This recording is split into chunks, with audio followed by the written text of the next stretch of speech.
네, 안녕하세요. 솔직하고 은밀하고 자상한 정신건강과 마음이야기 내부자들입니다. 저희 오늘 함께할 멤버 소개부터 부탁드릴게요. 네, 안녕하세요. 정신건강의학과 전문의 김지용입니다. 네, 손정현입니다. 네, 오늘 시간은 정신과의 비밀을 소개합니다. 시간인데요. 되게 옛날 느낌이라서. 유튜브랑 달라서 더 그런가? 그럴 수도 있을 것 같고. 아무튼 마지막 정비소 시간이 될 수도 있겠네요. 진짜.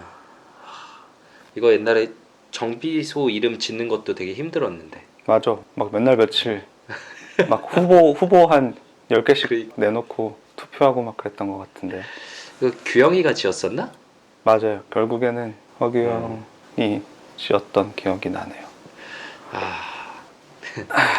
4년 전이잖아요. 그쵸? 네. 3년 전? 4년 전? 3년 10개월? 3년 11개월쯤 전에? 네. 2016년 말? 말. 근데 마지막이 아닐 수도 있어요. 그래, 우리 손정현 선생님은 영원히 팟캐스트와 함께 하겠다라고. 가끔 함께 하겠다. 윤희우도 아마 함께 할 것 같다. 그런 얘기를 했었죠. 네. 아무튼 오늘 시간은 저희가 여러 가지 방어 기제들을 이전 시간 때 소개를 드린 적이 있는데 분리, 스플리팅이라고 하는데 그에 대해서 다뤄보려고 합니다. 왜 이걸로 정했나요? 저는 되게 일방적으로 통보받았습니다. 아니 뭐 몇 달 전부터 하고 싶기도 했고 원래는 오늘 김지용 셀럽 선생님께서 추천사도 쓰셨던 신간도서 나의 F코드 이야기에 대해서 저희가 소개하는 내부 책방 시간을 진행하려고 했는데 중요한 문제가 생겼죠. 제가 책을 다 못 읽고 두고 와서 네, 되게 네.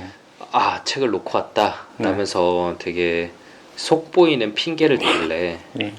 제가 너 정도의 이런 꼼수는 예측하고 있었다 라면서 네, 출판사로부터 받았던 이제 PDF 파일까지 전달했는데 네.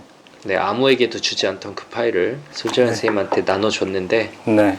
네, 그냥 먹은 다음에 입싹 답이 없네. 아니 읽으려고 했는데 글씨가 너무 작아서 눈이 아프더라고요. 근데 그 책이 뭐 어제 그랬었고 오늘도 제가 진짜로 진료 시간 짬짬이 조금 읽었는데 더 읽었는데 내용이 이 정신과 진료를 받은 분이 이 환자 시각에서 쓴 내용들이다 보니까 굉장히 와닿으면서도 또 색달랐어요. 저희는 주로 이제 진료를 보는 입장에서 하는 거니까 진료 다니는 분 입장에서 시선에서 들려주는 그 속마음 이야기가 참 이런 마음이 있을 수 있겠구나. 네, 새로운 것들을 알게 해주는 제 입장에서는 좀 고마운 책이었는데 다 못 읽었네요. 작가분께서 기자분이시잖아요. 그쵸? 맞아요. 네. 글을 참 잘 쓰시는 것 같더라고요. 간결하게. 그러니까 당연히 우리가 이제 진료실에서 환자분들 얘기를 듣지만 그래도 우리 앞에서 미처 또 말 못하셨던 얘기들이 그러니까요. 실려 있는 것 같고 그래서 진짜 아까 정현이가 이제 고마웠다? 배웠다? 라는 뉘앙스로 얘기했던 것 같은데 나도 딱 그런 감정을 느꼈던 것 같아요. 읽으면서. 네, 좀 엿보는 느낌? 속마음을 다 말씀 못하시는 부분들을 네. 정말 문장이 한 2줄 넘어가는 게 잘 없어요. 문장이 굉장히 간결하고 짧은데도 이렇게 울컥하게 만드는 부분도 있고 그 글이 참 고수다 싶었습니다. 아무튼 추천사도 썼는데 꼭 소개를 할 기회를 유튜브에서 가지시길 바라겠습니다. 네, 제가 소개 안 해도 어쩌다 정신과 의사보다 잘 나갈 거라고 생각하기 때문에요. 그럴 수도 있죠. 네, 제 책 광고하기에도 시간이 부족해서 네. 네, 특집 한 번 더 하세요. 어쩌다 정신과 의사. 아무도 안 읽어주는 것 같아서. 저 다 읽었는데 별거 없더라고요. 근데 내용이 농담이고요. 네, 별거 없습니다. 네네네. 아무튼 이 분리 스플리팅 디펜스 메커니즘 방어 기제에 대한 얘기는 해보면 재밌겠다. 싶겠다 생각을 전부터 했었는데 요즘에 미국 대선 뉴스 보다 보니까 더 떠올라서 네. 하자고 했죠. 그쵸. 뭐 미국 대선 뉴스뿐만 아니라 사실 우리나라도 뉴스에 들어가면은 뭐 네. 네, 댓글들이 뭐 그쵸. 그쵸. 네. 다들 정말 스플리팅의 열중에 있는 그러니까 이제 분리를 이제 그 용어로는 스플리팅이라고 하죠. 정말 열중해 있고 오늘 이제 또 미국 대선 뉴스 보니까 뭐 네. 플로리다였나? 아 어디야? 딴 데였나? 하여튼 어디서 이제 막 그 선거 그 개표소 거기로 막 쳐들어가려고 아, 그러고. 저도 그 사진 봤어요. 앞에서 경찰들이 막고 있고. 그러니까 무섭던데. 예, 그 사진 보니까 정말 스플리팅의 열중에 있구나라는 생각이 들더라고요. 정말 분리의 향연인 것 같습니다. 분리가 뭐길래 뭐 이렇게 얘기를 하시나 싶을 수 있는데 뭐 사실 아주 어려운 개념은 아닐 것 같아요. 우리가 흑백 사고로 부르죠. 어떤 대상을 우리가 볼 때 어떤 대상은 아주 좋게만 또 어떤 대상은 아주 나쁘게만 올 굿, 올 배드 이렇게 부르기도 하는데 세상을 그렇게 바라보는 관점, 이분법적인 사고로 이 세상과 이 주위 사람들과의 관계에서 바라보고 대처하는 그런 마음이라고 생각하면 되죠. 그쵸. 네. 뭐 사실 진료실에서 생각보다 많이 듣게 되는 것 같아요. 진짜 생각보다. 그쵸. 세상을 이제 위너와 루저로만 딱 나누고 그래서 나는 루저입니다. 예. 맞아요. 그리고 상대방들을 되게 천사처럼 좋은 사람과 진짜 악마 같은 쓰레기로 나누고 예.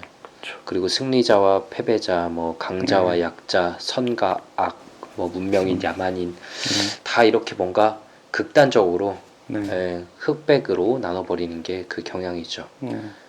어쩌다 정신과 의사 같은 베스트셀러와 어쩐지 도망치고 싶더라니 같은 망한 책, 뭐 이런 것도 일종의 스플리팅, 사실에 기반한 분리죠.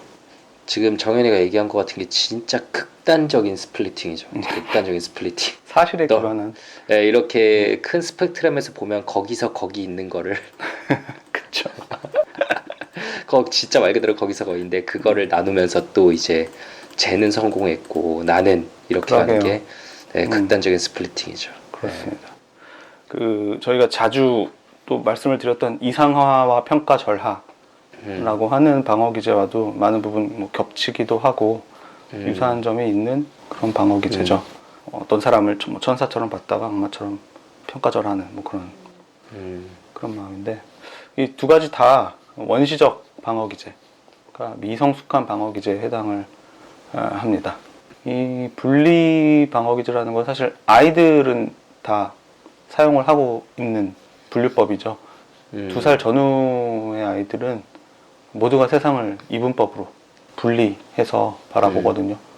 뭐 아빠는 맨날 화내는 나쁜 사람, 엄마는 나 안아주고 달래주는 좋은 사람. 뭐 이렇게 보는 경우겠죠. 예를 들자면 제 얘기이기도 하고요. 제 상황, 저희 집 상황. 네. 그래요? 네, 그렇구나. 그렇게 됐네요. 네. 뭐 내가 볼 땐 사실 정현이가 가끔 놀아주기도 하는 것 같던데 보면은. 네.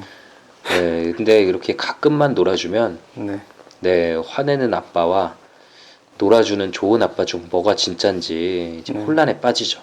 좀 놀아줘도 많이 놀아줘야지 애가 이제 이런 모습도 있구나 라면서 둘 다 같은 아빠구나 이 서로 다른 모습 양가성을 이제 마음속에서 통합하고 그런 과정이 일어나는데 아빠가 가끔 놀아주니까 이거 뭔지 모르겠고 혼란스럽다. 그냥 아빠는 나쁜 사람. 이렇게 마음속으로 편하게 딱 정해버리는 거죠. 마음이 아프네요. 나중에 외롭게 늙어가는 제 모습이 상상이 돼서. 그래 아이들이 보통은 이제 커가면서 뭐 아빠든 엄마든 이 상황이나 기분 따라서 좋을 때도 있고 뭐 나쁠 때도 있구나. 그렇게 깨닫게 돼서 대상 항상성이 생기는 거죠. 머리 굴리고 이렇게 눈치 봐가면서 내가 뭐 꾀를 부리든 뭐 때를 쓰든 대들든 해야겠다. 이렇게 좀 현실적인 대응을 애가 고민을 하게 되는데 그 전까지는 그냥 아빠 싫고 엄마 좋고 그런 상태인 거죠. 애들은 다. 그렇죠. 네. 그렇죠. 애들은 다 그렇습니다. 네. 그러니까 아이한테 참 어떻게 보면 일관되게 대해줘야 된다는 게 되게 중요한데 그러게요. 네, 사실 좀 쉽지도 않죠. 네, 우리 손정현 아빠를 위한 변명을 해보자면은 네, 또 아이가 보이지 않는 뒤에서 집안을 먹여 살리고자 애쓰고 있는데 그러니까. 어쨌든 아이 눈에는 그런 게 보이지 않으니까 네. 마음이 아픕니다. 맞벌인데. 네. 근데 이제 우리가 성인이 돼서 이제 세상을 살면서도 아까 말한 그런 혼란스럽고 애매한 상황을 겪게 될 때가 많죠. 네. 이 사람 진짜 좋은 사람인 줄 알았는데 뭐야 이래? 네, 그런 상황들이 오잖아요. 뭐 요즘 사실 우리가 시작부터 정치를 가지고 얘기했는데 네. 뭐 요즘 정치권에서도 그런 게 많더라고요. 너무 많죠. 사실 제일 많은 거 같아요. 몇 년 전에는 이제 자신들이 이제 막 되게 대단한 사람이고 정의의 사도다라고 했던 사람을 지금은 이제 뭐 악과 붙어먹은 세력으로 이렇게 공격하는 경우들은 요즘도 보이지만 사실 몇 년 전에도 있었고 몇십 년 전에도 있었고 항상 그렇죠. 있었던 현상일 거예요. 네. 네. 맞습니다.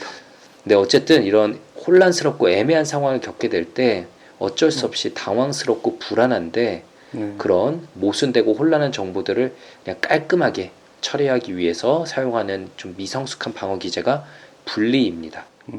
뭐 분리가 이렇게 불안한 상황을 대처할 수 있게, 그러니까 불안을 감소시켜주고 뭐 때로는 자기 자신에 대한 어떤 믿음, 뭐 자존감을 잃지 않게 지켜주는 말 그대로 자아를 방어해주는 어떤 기능이 있기는 한데 그건 모든 방어 기제의 역할이기도 한데 문제는 이 분리라는 방어 기제는 상황을 여러 가지 이 현상들을 우리가 보고 해석하는 시선을 대체로 왜곡시키게 된다는 점 그겁니다. 이거 정확히 누가 한 말인지 까먹었는데 네. 이런 유명한 말이 있어요. 타인은 단순하게 나쁜 사람이고 나는 복잡하게 좋은 사람이다. 라는 말이 그거네요, 있잖아요. 딱. 딱 그건 것 같아요. 그러니까 그러네. 이제 나는 어쨌든 좋은 사람이 돼야 되니까 마음속에서 막 여러 가지 합리화와 온갖 방어 기제들을 활용해서 나는 그래도 결국 좋은 사람이야 라고 결론을 내리지만 타인에 대해서 그렇게까지 에너지를 별로 쏟고 싶지도 않은 거죠. 그쵸. 그냥 간단하게 그냥 타인을 이상한 놈, 단순하게 나쁜 나쁜 사람. 놈이라고 해버리면. 그치. 그러니까 뭐 운동 시합 볼 때도 이거 운동 시합 볼 때 되게 많이 나오는데 그런 그 어떤 선수들 뭐에 대한 거에 리플들에 이런 게 많아요. 저 선수는 같은 편으로 응원할 때는 네. 같은 팀일 때는 정말 뭔지 좋은데 알겠다. 상대 팀으로 만나면 진짜 막 이런 거 있잖아요. 우리 편이 막 거친 플레이를 하면은 뭐 저 정도 뭐 어때 파이팅 넘치네 막 이렇게 느끼죠. 네. 옛날에 막 우리 이제 축구 국가대표 선수들이 뭐 을룡타 있었잖아요. 이런 거 막 입선이나 월드컵 때리면은 때나. 네. 아우 막 파이팅 넘친다 이러다가 좀 이따 상대가 비슷한 플레이를 하면 와 저거 완전 그냥 퇴장시키라고 쌍욕 나오죠. 난리 나잖아. 네. 딱 그런 거죠 뭐. 그쵸. 결국에 우리 눈에는 저 심판 편파적이고 상대편은 비열하고 우리 편은 불쌍한 희생자 뭐 이런 구도로 어떤 시합을 볼 수 있지만 보기가 쉽지만 사실 실제로는 뭐 양쪽이 그냥 서로 비슷하게 반칙하고 심판은 나름 공정하게 판정을 하고 이런 상황인 경우도 많이 있을 거라는 거죠. 그쵸. 네. 그러니까 분열의 필터를 끼지 않고 그냥 우리 편도 상대편도 서로 비슷하게 뭐 반칙을 했다, 심판도 공정했다 이런데도 이제 질 것 같다는 위기감이 들거나 정말 진다면 그럼 이제 우리 선수들의 역량이 부족한 거구나. 우리 팀이 그러면 약체고 우리나라의 위상이 낮아지는 거다.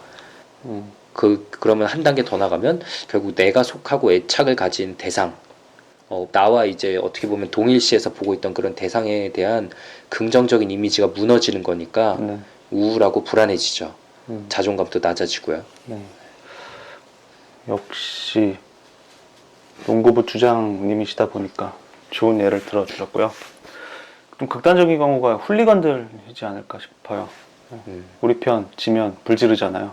훌리건.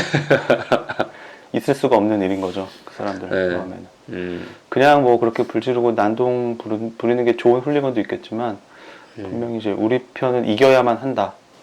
이기는 게 당연하다. 우리 편들 옳다. 뭐 희생양이다. 뭐 이런 심리가 있을 것 같아요. 사실 비슷하게 이 미국 대선 뉴스 보다 보니까 아까 지용이 형 얘기한 대로 뭐 선거 전부터 서로 흑색 선전하고 막 근거 없는 비방 뭐 한쪽이 더 많이 하긴 하지만 아무튼 선전을 하더니 이제 뭐 선거 후에는 소송을 하겠다 서로 그러고 있다가 저는 깜짝 놀랐던 게 이 개표 전부터 이 양쪽 진영의 이 극단적인 지지층이 시위하고 폭동하겠다고 그 워싱턴에 막 준비하고 대기하고 있는 그런 사진을 봤거든요. 근데 이게 한쪽만 그런 게 아니더라고요. 양쪽이 다 그렇더라고요. 아, 이게 저 웃을 일이 아닌데 진짜 네. 웃음이 나오네요. 네. 그러니까요. 막 명품점 앞에 다 바리케이트 세워놓고 막 그러고 있던데. 이 대선 정치라는 게 너무 복잡한 여러 가지 이슈가 정치, 사회, 경제적인 이슈가 복잡하게 얽혀있는 이벤트니까 뭐 일반화할 수는 없지만은 근데 분명히 그 시위대 중에 상당수는 어떤 그런 이 스플리팅, 분리라는 프레임으로 대선 상황을 보고 있을 거라는 생각이 들었어요. 그 사람들 눈에는 이 상대편, 뭐 상대편의 리더는 악의 축이고 죽어도 싸다. 뭐 그들이 이 나라를 지배하게 두느니 다 불태우는 게 낫다. 그렇게 좀 위험하게 비춰지는 거겠죠. 그쵸. 아, 참. 뭐 분위기 차이가 있겠지만 양쪽이 서로 그러고 있다는 것도 참 안타까워요. 네. 사실 그러니까 뭐 계속 말하지만 멀리 꼭 바다 넘어 거기서만 그런 게 아니라 우리나라에서도 서로가 서로를 정말 뭐 악의 축으로 보고 있으니까. 그 사실 보면은 서로한테 그런 짓을 해야 할 만큼 위험한 존재는 분명히 아니거든요. 실제로. 그러니까 진료실에서 이제 가끔씩 진료실에서 이제 정치적인 성향 얘기를 하시는 분들도 계신데 네. 보면은 다 그냥 서로 괜찮은 분들이에요, 분명히. 그쵸. 네, 괜찮은 분들이고 그분들이 아마 사회에서 그냥 지낸다면 비슷한 곳에 속해 있는 뭐 서로 비슷한 성격을 가진 사람이기도 하고. 네. 근데 그러니까 복잡하게 보면은 서로가 비슷한 부분이 더 많은 괜찮은 대상들인데 단순하게 보면 나쁜 존재들이 되는 거죠, 서로가. 그쵸. 뭐 저는 우리나라 상황에 대해서는 뭐 아무 말도 하지 않았습니다. 네.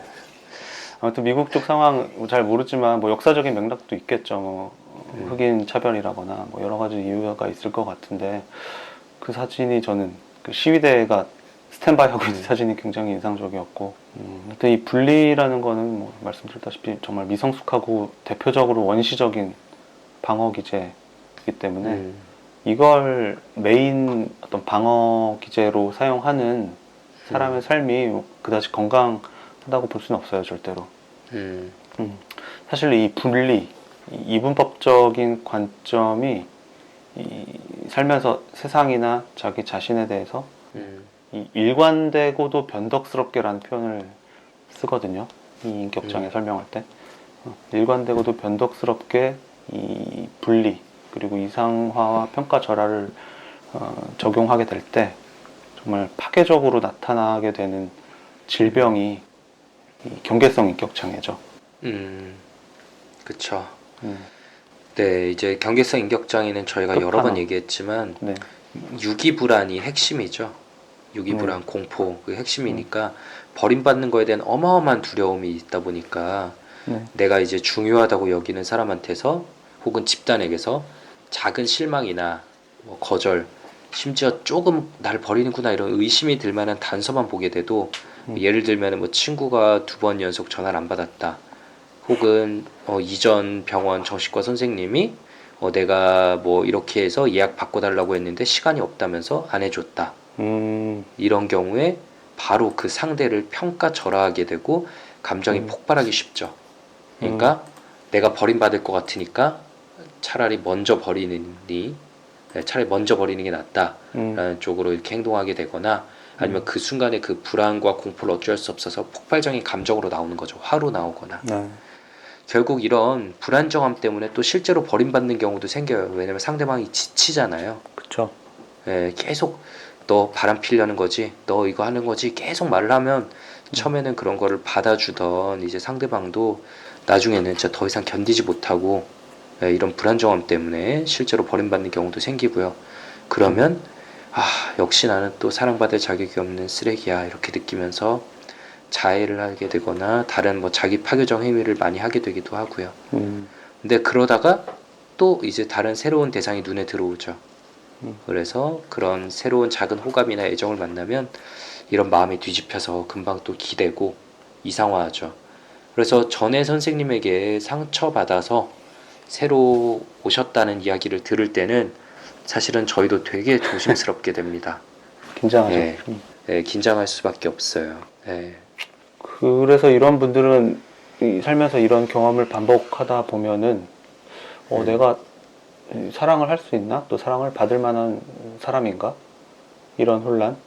그리고 이 세상이 그래서 나한테 살만한 곳인지, 안전한 곳인지, 그리고 지금 내가 눈앞에서 만나고 있는 이 사람은 또 믿어도 되는지 아닌지, 모든 게 혼란에 빠지게 되죠. 그래서 이 경계성 인격 환자분들의 특징 중 하나가 또 만성적인 공허감인데, 그 공허감은 이런 혼란감에서 올 거라고 생각을 하고요. 이렇게 공허함과 혼란이 계속되다 보면 이 자살 사고가 이런 정체성과 어떤 세계관 혼란 때문에 생길 수가 있다고 보는 거고요. 네, 사실 그분들 입장에서는 믿을 곳이 하나도 없고 예, 언제든지 버림받을 수 있는 곳으로만 가득 차 있는 세상인데 그런 세상을 살아간다는 게 당연히 뭐 공허할 수밖에 없지 않을까요? 불안하고.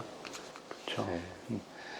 그러니까 어떤 한 대상 안에 예를 들자면 정연이가 이번에 뭐예요, 또? 나의 데이트 신청을 거절했지만 아, 사실은 생각해보면 예전에 얼마 전에 나한테 선물을 준 적도 있었는데 그러므로 나쁜 정연이와 좋은 정연이는 사실은 같은 존재다.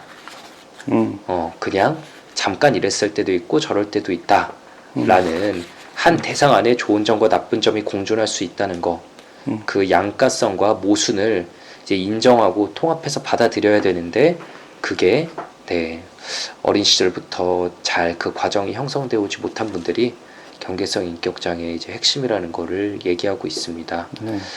네, 그 분리를 얘기하고 있었는데 아무래도 네, 이상화와 평가절하와 또 뗄래야 뗄 수 없고 이 이상화와 평가절하 분리 모두 다 경계성 인격장애를 가지신 분들이 많이 사용하는 방어 기제다 보니까 얘기가 이렇게 흘러왔네요. 네. 그렇죠. 사실 뭐 경계성 인격 장애인 분들은 이것만이 뭐 다가 아니고 기질적으로 감정적이고 충동적인 것들 뭐 이런 것 다른 중요한 요인들도 있죠. 오늘 하는 얘기랑 약간 좀 다른 부분이 있는 것 같아요. 이런 분들 말고도 우리 모두가 살면서 주위의 어떤 대상, 사람들, 뭐 현상이 가진 이런 뭐 복잡성, 양면적인 면들을 통합해서 정리하고 해석하는 건 어려운 일인 것 같아요. 그러니까 모두 다 통합하고 해석하는 건 불가능하겠죠. 그렇죠.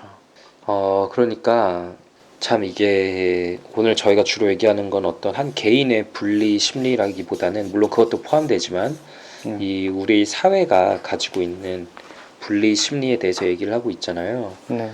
생각해보면 한쪽이 반대쪽을 이제 분리시키면 그렇게 당한 쪽에서는 또 다른 분리를 할 수밖에 없어요. 뭐 이제 미국 얘기로 나왔으니까. 근데 이제 서구가 다른 문명을 만났을 때, 뭐 아프리카를 혹은 아메리카를 자기 나름대로 발견했다. 굉장히 이제 건방진 멘트긴 하죠. 발견했다는 게 만났을 때 자신들의 관점에서는 이제 문명인과 야만인이라는 이제 이분법적 관점이 굳어지면서 세계 곳곳에서 뭐 침략과 수탈을 당연한 걸로 여긴 거죠. 근데 사실 그 사람들 마음속에도 과연 정말로 그 같은 사람이란 생각이 아예 없었을까요? 아마도 그런 마음도 있었을 그쵸. 거라고 생각하는데 이렇게 복잡하게 가면은 이득을 거둘 수가 없으니까 네, 그것도 중요했을 것 같아요. 그냥 다 같이 그냥 마음을 간단하게 가기로 아마 생각했을 것 같아요. 그냥 뭐 저 껌둥이들은 사람이 아니다. 맞아. 그걸 서로가 서로에게 강요하면서 아이들에게도 교육하고 그래야 자신들이 잘 먹고 잘 살 수 있으니까 그런 식으로 어떤 합리화 과정이 있었겠죠. 어쨌든 그렇게 딱 문명인과 야만인으로 나눠 버렸는데 결국 그 당한 쪽 입장에서는 또 침략자와 희생당한 원주민이라는 그 분리의 구도가 자연스럽게 만들어질 수밖에 없는 거죠. 네. 지금 뭐 현대 미국에서 벌어지고 있는 그 인종차별, 블랙 리브스 매터, 그렇죠. 흑인 갈등도 그런 측면이 있죠. 똑같이. 이 지웅이 형이 설명한 그 과정이 뭐 집단적인 사회적인 투사적 동일시라고 볼 수 있을 것 같아요. 너는 죽일 놈이 틀림없어 라고 하면 상대방은 나를 죽이려고 할 수 있는 거죠. 서로 나쁘다, 뭐 악이다, 너 때문에 이 모든 문제가 생긴 거다, 이렇게 손가락질 하다 보니까 점점 서로한테 정말 절대 악이 애빌이 되어가는 뭐 그런 것 같은데. 그쵸. 그 사실 그 블랙 리브스 매터를 외치면서 사실은 상점을 약탈하는 모습은 우리 이제 우리나라에 있는 제3자들에게는 저거 그쵸. 뭐 하자는 거야 이렇게 보일 수밖에 없잖아요. 근데 그쪽에 속해 있는 사람들에게는 그들에게는 분리의 그 심리에 빠져 있는 사람들에게는 우리에게 이게 당연하고 정당한 거다. 왜냐하면 저들은 악이니까 이렇게 될 수밖에 없는 거죠. 그렇죠. 아, 그 백인 노인 때리는 영상 너무 무섭던데. 근데 이게 뭐 이런 특수한 갈등 말고도 대부분의 사회 갈등에는 다 이런 프레임이 있어요. 뭐 이걸로 다 일반할 수는 없지만 어느 정도는 다 관여를 할 거라는 거죠. 선하고 옳고 우월하거나 아니면 불쌍하게 희생당한 나, 아니면 뭐 우리 편, 그리고 악하고 잘못됐고 아니면 열등하거나 아니면 가학적이고 잔인한 너네 나쁜 놈들. 그렇게 프레임 서로 씌우면서 사실 모든 사회 갈등이 점점 악화가 되는 것 같아요. 네, 그쵸. 치열하고 오래된 갈등에는 다 이 분리의 심리가 숨어 있을 수밖에 없죠. 처음에는 뭐 한쪽이 원인 제공을 해서 시작을 했더라도 상처를 주고받다 보면 결국 분리가 현실로 되는 상황이잖아요. 사실 뭐 우리나라가 저도 어릴 때 진짜 이런 생각을 했어요. 아주 어릴 때 일본의 화산 폭발에서 일본이 가라앉아야 된다라는 생각을 진짜 끔찍한 생각을 네. 어릴 때는 너무 그러게요. 당연하게 한 거야. 예, 그렇죠. 그러네요, 진짜. 예. 그리고 뭐 종교 전쟁, 그리고 또 극단적으로 치달을 때의 뭐 젠더 갈등, 국가 간 갈등 등등 보면 상대방이 복잡하게 좋은 대상일 수 있는데 네. 단순하게 나쁜 대상으로 만들어 버리죠. 국가 간 갈등하니까 그 반일 불매 노노재팬이 떠오르는데. 아, 그쵸. 동훈이가 그때 한번 일본 브랜드 옷 입고 나와가지고 유튜브에 아, 그래요? 어떻게 됐어요? 댓글 달렸어. 아, 다 달렸어? 네네, 일본 사랑하시느냐고 이렇게 뭐 좀 달렸었죠. 근데 그때 되게 웃겼어요. 아니, 그때 되게 재밌었던 게 노노재팬을 그 프로필 사진으로 단 분이 그때 또 스위치 그 게임 유행했었거든요. 동물의 숲. 네. 그래서 그거 동물의 숲 득템했다. 아, 그런 거 올리고 그랬어요? 이런 거 막 올리고 뭐 그런 조금 모순된 모습들이 짤방으로 막 돌아다녀서 저는 웃었던 기억이 나네요. 그건 그거고 뭐 이건 이거다. 그분은 무의식적으로 이렇게 분리를 해서 생각을 했겠죠. 그러니까 지금 얘기하고 있는 분리 말고 이렇게 구획화라고 하는데 이것도 뭐 방어 기제인데 내로남불하고 자기를 무의식 중에 합리화하는 뭐 그런 심리가 있었을 것 같아요. 네. 많은 사람들이 이런 분리의 방어 기제를 선호하고 그렇게 만들어진 해석을 그냥 편안하게 마음이 편안하거든요. 그냥 편안하게 여긴다는 걸 이용해서 뭐 예로부터는 이제 종교인들 그리고 요즘은 정치인들 이제 권력자들이 우리 편과 우리 외부의 적 이렇게 나눠 싸우는 구도를 만들어서 이득을 본 거는 과거로부터 지금까지 계속 이어지고 있습니다. 그래서 옛날에 어르신들이 다 그놈들이 거기서 거기다라는 말이 사실은 또 맞는 말인 것 같기도 하고 물론 뭐 차이는 분명히 있지만요. 네, 큰 틀에서는 참 사람이 사람에게 결국은 이렇게까지 뭐라고 표현해야 될까? 해서는 안 될 짓들을 많이 해왔죠. 정말. 네. 그러게요. 악에 대처한다는 명목으로 절대 악이 되는 경우가 많은 것 같아요. 뭐 나치도 그렇고. 그래서 서구하고 이슬람 세계 아니면 우리나라 뭐 남북 간의 긴장이 뭐 처음에 생겼던 맥락이랑 관계없이 좀 해소가 안 되고 지속되는 이유 중에 하나도 이 분리 방어 기제일 거고요. 국가나 문명뿐 아니고 모든 단위 집단에서 이 지도층이 지배를 강화하고 대중 조종하기 위해서 이런 스플리팅, 분리를 주장하고 만들어내죠. 네이버 켜면은 되게 많은데 뭐 자세히 말씀은 안 드리는 게 나을 것 같고요. 그러니까 저는 네이버든 다음이든 네. 이제 배플이 된 그 네. 리플들은 거의 다 이 분열의 심리를 이용하는 배플들이에요. 맞아요. 혐오와 갑자기 뭐 전혀 쓸데없는 곳에서 정치적 멘트가 등장했는데 맞아요. 네네 보면은 좋아요 수는 폭발적이죠. 그렇죠. 왜냐하면 그게 마음이 그냥 편하니까. 음. 그래서 이 분리가 다수가 소수를 향하는 상황이 되면 탄압이 되고 좀 마녀 사냥으로 이어지는 끔찍한 비극들도 많죠. 그렇죠. 네. 뭐 대표적인 게 방금 말한 마녀 사냥, 중세에 있었던 마녀 사냥이죠.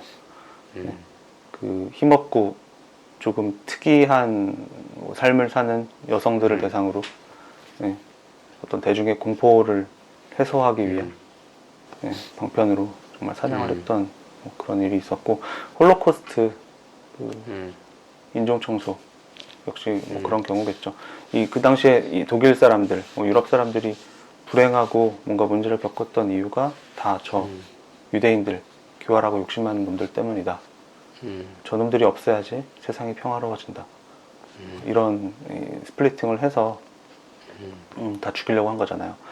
이렇게 해석을 하면은 일단 그래서 그랬구나라는 안심, 어떤 통제감 얻을 수가 있고, 이 세상이 힘든 이유에 대해서 일단은 더 고민할 필요가 없어지는 거죠.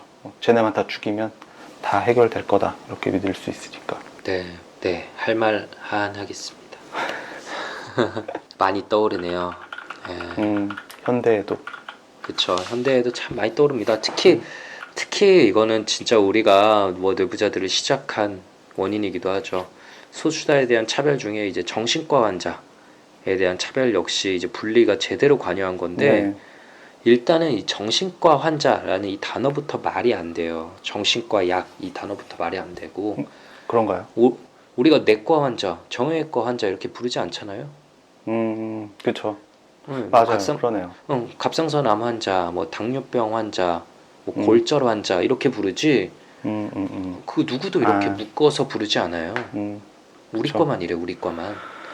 그쵸. 조현병하고 적응장애는 다른데. 그치. 그냥 잠 못 자는 거하고 뭐 다 다르죠. 다 다른데 그쵸. 그걸 다 이해하려면 그냥 복잡한 거죠. 또 머리 아프고. 근데 하나로 묶어버리면 그냥 편하니까. 분명히 그들 중 일부는 좀 위험한데, 극히 위험할 수도 있는데, 보통 사람인 우리는 그들을 이해할 수 없고, 누가 위험한지도 미리 알 수가 없다. 그러니까 불안하고 무섭다. 그러니 그 불안을 감소시키기 위해서 그냥 정신과에 가는 것들은 다 위험하고 나빠. 이런 식의 분리를 통해서 차별하고 격리하고 나면 이제 그냥 좀 마음이 편해지는 거죠. 하지만 그거는 사실을 심각하게 왜곡하는 거고, 그쵸. 그 정신과 전체 영역에서 보면은 범죄율 실제로 더 낮잖아요. 네, 강력범죄는 현저히 낮죠. 일반인에 그쵸. 비해서. 결국 그런 편견 때문에 치료를 안 받는 분들이 이제 범죄를 저질 가능성은 더 높아지고, 뭐 비슷하게는 이제 뭐 퀴어에 대해서도, 그리고 외국인 노동자분에 대해서도 이런 그 소수자를 향한 혐오, 차별이 모두한테 작용해요. 그리고 그런 것들은 우리가 모르는 사이에 내 속에 녹아 들어와 있죠. 사실 우리에게도 그 모든 분들을 과연 공평하게 볼 그런 자신이 있냐, 참 쉽지 않거든요. 맞아요. 미지에 대한 불안, 이제 잘 모르는 그들, 이제 외국인 노동자 사실 우리 잘 모르잖아요. 그분들이 우리한테 끼칠 위험 가능성을 통제하기 위해서 효율적이라는 미명하에 그들을 탁 묶어서 차별해 버리는 거. 음. 음. 그렇죠. 근데 사실 뭐 그 중에 그 편견 중에 아주 표면적인 일부는 이 전통적인 사실에 기반하기도 하긴 하는 것 같아요. 뭐 특정 국가의 외국인 노동자 범죄율이 엄청나게 높다거나 뭐 그런 거 있잖아요. 그쵸. 예. 아니면 이것도 굉장히 예민한 얘기지만 뭐 편부모 가정 자녀분들이 나중에 가정 불화를 겪을 뭐 가능성이 많다라는 이유로 그쵸. 네. 뭐 우울증 발병률도 당연히 높아지고 그게 팩트긴 한데 네. 그거에 대해서 얘기를 하면은 이제 또 왜 그걸 모두가 그렇게 되는 것처럼 이야기하냐 라면서 비난에 맞게 되죠. 그렇죠.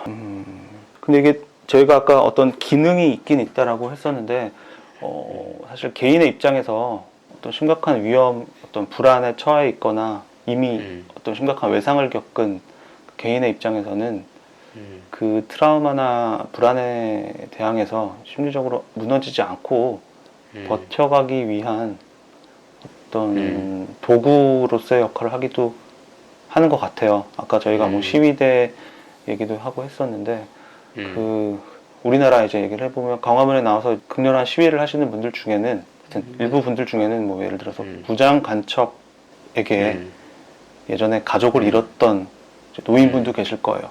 예를 들면 그분들한테는 북한이나 북한의 공산당 그 정권은 악마일 수밖에 없는 거죠. 그렇죠. 네. 그렇게 믿을 수밖에 없고 믿지 않고선 살아갈 수가 없는 거고 또 일부 사실이기도 하고 반대로 반대 입장에서 이제 독재 시대 그 권위주의 정권 때 억울하게 뭐 고문을 당하거나 뭐 심한 불이익을 당했던 분들한테는 그 독재 정권은 아니면 그때 그 시절을 뭐 미화한 그런 사람들은 이분들한테는 아주 나쁜 절대 악일 수밖에 없는 거고요. 이 분리라는 방어 기제가 이분들한테는 살아가기 위한 뭐 버티게 하는 원동력이 될 수도 그쵸. 있을 거고 버팀목이 될 수밖에 없겠죠. 그렇죠. 그렇게 보면 참 이 분리를 그래서 어떻게 우리가 대해야 되냐라는 건 어렵고 답이 없는 문제인 것 같아요. 사람이 뭐 사회적 동물인 이상은 개인이나 집단 모두 이 분리라는 방어 기제를 남용하는 게 좀 피해가기 힘든 함정 같은 것 같기도 하고. 이제 저는 애가 둘이잖아요. 네.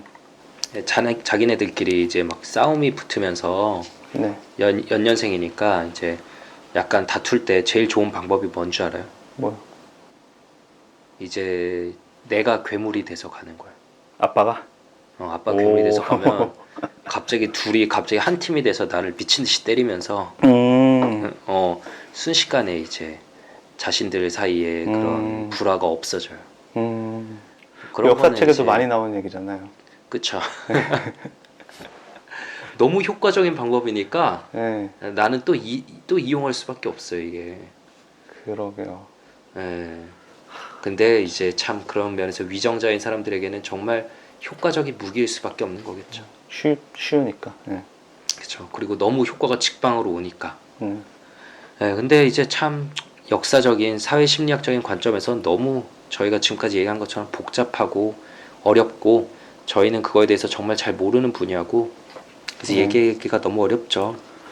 얘기하기가 너무 어려운데 저희가 오늘 이런 얘기를 좀 할 수밖에 없는 건 언젠가부터 이런 게 더 많이 심해진 것 같아요. 분명히 뭐 미국이든 우리나라든 세계적으로. 그러게 말이에요. 그렇죠. 세계적으로죠. 이제 여러 가지 곳에서 테러도 일어나고 난민에 대한 혐오도 퍼지고 이런 것들이 정말 어떻게 하면은 조금이라도 줄일 수 있을까라는 생각이 들다 보면 결국 개개인이 나에게도 혹시 이런 심리가 나는 바라지 않았는데 나도 모르게 싹 녹아 들어와 있는 게 없나? 이런 것들을 좀 체크해 보는 게 필요할 것 같아요. 네네. 그래서 이런 정신건강의 측면에서 우리 각자도 이런 혼란스러운 이슈에 대해서 습관적으로 분리를 내가 그냥 하고 있었던 건 아닌가 경계할 필요가 있죠. 앞서 말했듯 분리를 너무 자주 쓰는 사람은 건강하다고 할 수 없고 무엇보다 그러면 행복해질 수가 없거든요. 네, 댓글창에서 싸우는 사람들 보면 그분들이 행복하게 살 수는 없겠구나라는 걸 알 수 있죠. 그러게요. 그분들 참 늘 화가 나 있는 거 보면 네, 행복하시지 않은 건 확실한 것 같아요. 그러게요. 오늘 제일 중요한 얘기가 그거 같아요. 우리 개인의 입장에서는 행복하기 위해선 분리를 조심해야 된다. 저도 사실 그래요. 저희가 오늘 이렇게 얘기를 하면서도 은연중에 분리하는 사람들이라는 분리를 사용한 것 같긴 해요. 왜냐하면 분리는 다 쓰는 건데 분리하는 미개한 사람들 뭐 이렇게 말하는 우리는 성숙한 사람들 이런 은연중에 심리를 가지고 있는 것 같은데 저희도 분명히 많이 씁니다. 저희 엄청 많이 써요. 네, 대놓고도 쓰고 무의식적으로도 쓰고 얘기할 때 맨날 쓰잖아요. 저희 3명 이상 모이면 다 맨날 그런 얘기 하는데 아무튼 네, 어떤 사람이나 집단을 나쁜 놈, 뭐 착한 놈 이렇게만 나눠서 세상을 보고 있지 않은지 경계할 필요가 있을 것 같아요. 내가 보기에 요즘에 좀 애매하고 판단을 유보하고 있는 때가 있는지 내가 요즘에 어떤 사안에 대해서 판단할 때 그런 거 없는 것 같다. 다 흑백으로 나누고 있는 것 같다라고 하면 좀 조심할 필요가 있는 거죠.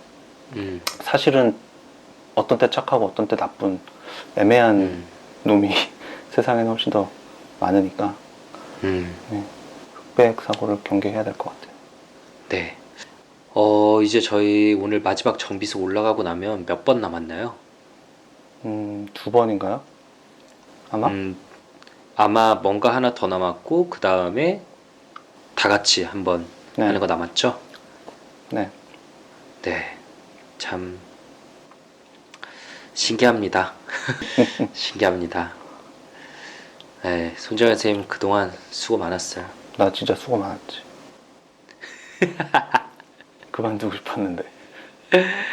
저희 뇌부자들의 정신과의 비밀을 소개합니다. 정비소 마지막 시간 여기서 마치겠고요.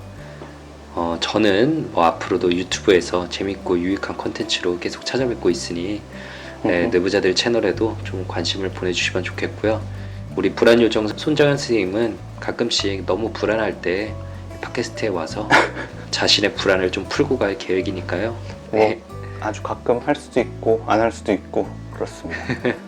네, 네. 가끔 댓글창에 갈게요. 유튜브 댓글창에 가서 분리를 잘 주장해 드리도록 할게요. 네. 요즘 날씨 정말 많이 추워지면서 날씨 따라서 진짜 급격히 우울해지시는 분들도 진료실에서 많이 뵙고 있는데요. 모두 다 마음 건강 잘 챙기시면 좋겠고요. 저랑 손정현 선생님은 그러면은 다다음번 컨텐츠 뇌부자들 팟캐스트의 마지막 녹음 시간에 다시 찾아뵙도록 하겠습니다. 감사합니다. 감사합니다.